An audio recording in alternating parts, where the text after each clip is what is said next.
Hello everyone, welcome to today's video. I'm talking about journaling and why this is a necessary part of your day-to-day ritual. It is for me because I noticed when I was suffering from anxiety, I was paying attention to my suffering. I was bound up in a wall, in a cage of suffering, and I could only see the negative aspects of existence. But journaling allows me to shift my perceptions and look off towards the muck onto the sidewalk that's right beside you.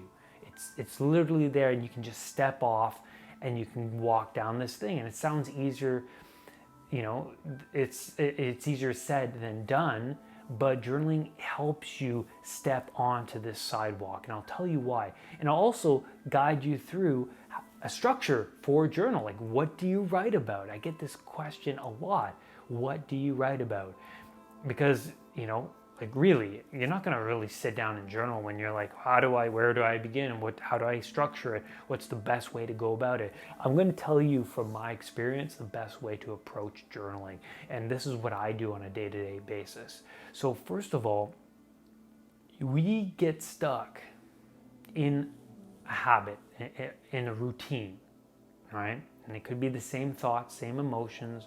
We keep playing out the same record of thoughts, emotions, actions on a day-to-day basis, but we can put some scratches in that record by spending time with ourselves. Like, if you go for a run, you don't have headphones on, you don't have any distractions, all these things are going to pop up in your mind: problems, concerns, worries, doubts, fears, insecurities, to-do lists. If they pop up, it's like, oh my God, why can't I just be mindful? But it's the brain allowing things to flow freely rather than you distracting yourself with a TV or a cell phone.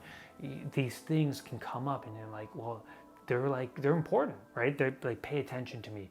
But a journal helps you to really confront, like, the Voldemort, the name you can't say.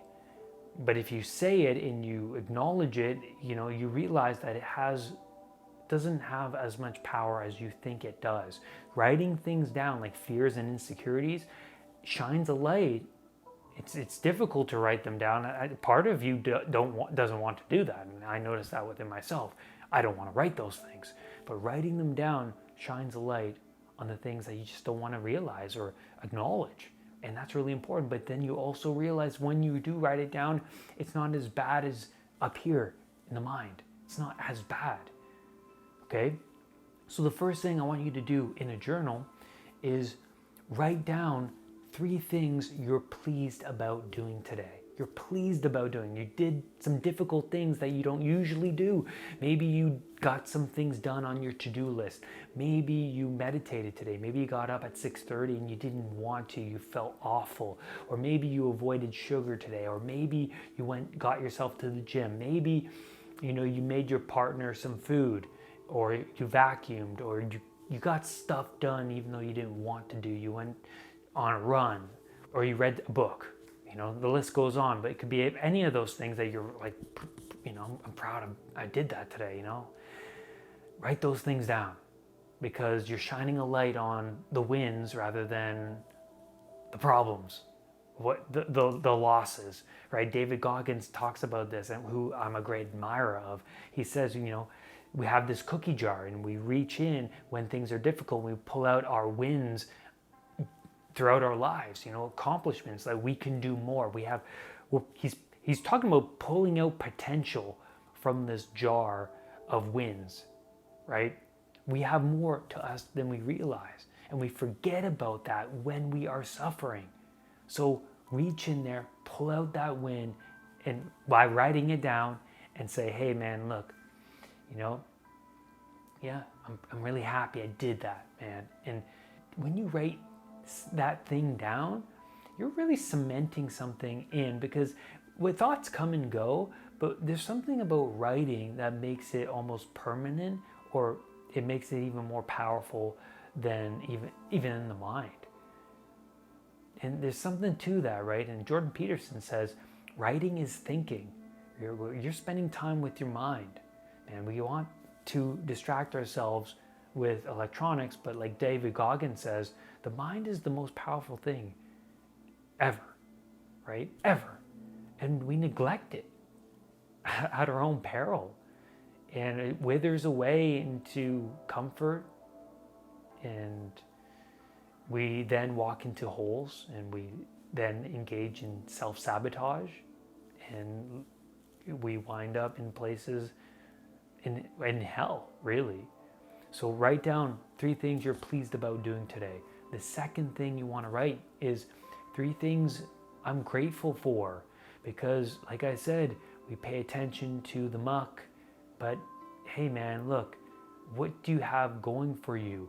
Gratitude is going to help you shift your emotions from suffering to, well, bearable suffering. You know, at least I have a car I can get around. At least I have a partner who, you know, I can share a bed with and talk to. You know, I'm grateful for maybe having my dog or my kid, or, you know, having access to the gym just down the road, or I'm grateful for this cup of coffee. I'm grateful for sitting in this park and enjoying the trees. Whatever it is, write down what you're grateful for. Look at the beauty around you, because we shrink ourselves and we're pulled inwards into self-criticism and the mind. But by looking around us, we can engage in some mindfulness and shift our perceptions. The next thing I want you to write about is, well, what do I want within the next 3 months? Where am I aiming? Well, that's a great question. I mean, how do I want to feel in 3 months? Are there any habits that I want to break that I'm doing every day that I can't seem to stop doing? You know, how do I want to act and think around that time? Or, you know, what's my job going to be like? Or what's my relationship going to be like? Or where do I want to go with my anxiety? Like, do you have a plan, a structure? You know, I have an anxiety program on my website at unpluganxiety.com. That's a structured approach to overcoming anxiety. It actually helps people move forward with their, I would say, anxiety journey towards self-mastery. So you want to check that out. It's down below. But I would recommend that you think about where you're going. Having a vision and an aim will help you reach potential, because positive emotion comes from moving towards a goal. The movement towards a goal. If you're not moving towards any sort of goal, there's no positive emotion, and you feel stagnant, hopeless, and in a state of chaos. Then I usually like to leave a block in my journal just to random stuff. I'll usually write random notes, whatever happened today, conversations, problems, concerns, because, you know, I feel like if I have an issue that's plaguing my mind, I write it down. It feels like a release. That's what it feels like. It feels like I'm getting it out, and that's a great thing. And then I like to write down a schedule if I have a lot to do the next day. If there's a lot of pressure looming over me, I want to write down, okay, I'm going to get up at 5:30. I want to, by 5:45, I want to, you know, meditate, and then by 6, I want to, you know, have that cold shower or cold plunge. You know, listing off the things that you got to do in the morning. I got to take the kids here, or I got to make the food here, and, you know, how are you going to go to bed with all that? Really? By writing it down, writing down in detail the times that you want to sort things out in tomorrow morning, right? By 7, I want to be out the door. I want to be in the parking lot at my work by 7:30. I want to be ready for the presentation, or whatever it is, whatever's looming over you.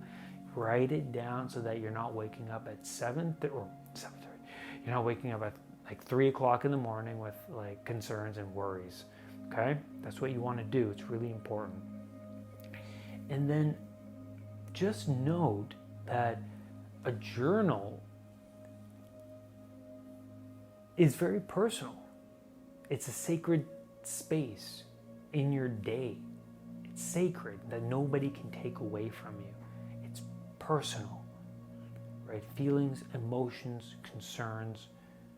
That's what it is all about, right? It's about releasing. It's about acknowledging. It's about letting go.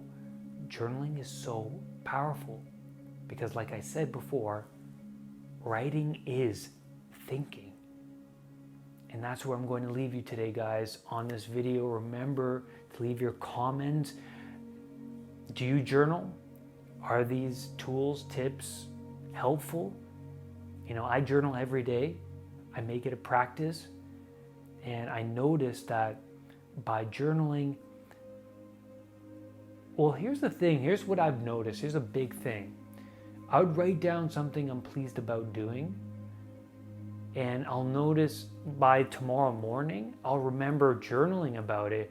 And I remember, okay, that's my standard. I better live up to it today. I'm like cementing it's like accountability, right? Because I know I'm going to go back to my journal and it's going to be there.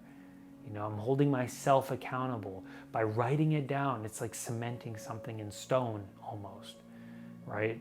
So by tomorrow, I'm going to think, yeah, I did that yesterday and I want to hold that standard today. Rise above anxiety. I'll see you next time. Thank you, everybody. Make sure you hit that subscribe button and that bell so that whenever a new video of mine appears, you will be one of the first to know. Namaste.